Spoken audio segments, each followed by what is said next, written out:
তো কেন এক্সপোর্ট ইম্পোর্টের ব্যবসা প্রফিটেবল ব্যবসা? কেন প্রফিটেবল ব্যবসা? তার কারণ হচ্ছে আপনি ইনভেস্ট করবেন টাকা, আপনি নিয়ে আসবেন ডলার।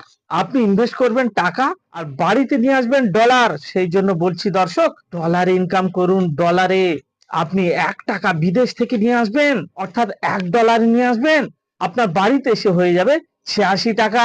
দর্শক, ইনভেস্ট করুন টাকা, নিয়ে আসুন ডলার।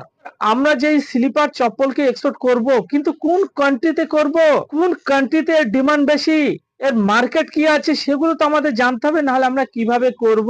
পৃথিবীর 150টা কান্ট্রিতে যে স্লিপার চপ্পলকে এক্সপোর্ট করা হচ্ছে, তার মধ্যে আমি কিছু টপ কান্ট্রি বলছি, যে কান্ট্রিগুলোতে সব থেকে বেশি পরিমাণে স্লিপার চপ্পলকে এক্সপোর্ট করা হচ্ছে।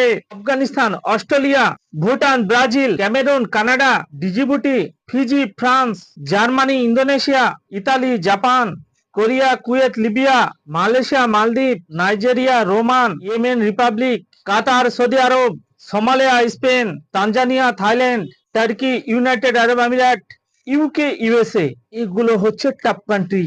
দর্শক, এই স্লিপার চপ্পলকে তো এক্সপোর্ট করা হচ্ছে পৃথিবীর 150টা কান্ট্রিতে, কিন্তু আমি যে কান্ট্রিগুলোর নাম বললাম এগুলো হচ্ছে টপ কান্ট্রি, মানে এই কান্ট্রিগুলোতে সব থেকে বেশি পরিমাণে এক্সপোর্ট করা হচ্ছে, মানে বিগ অ্যামাউন্টের এক্সপোর্ট করা হচ্ছে।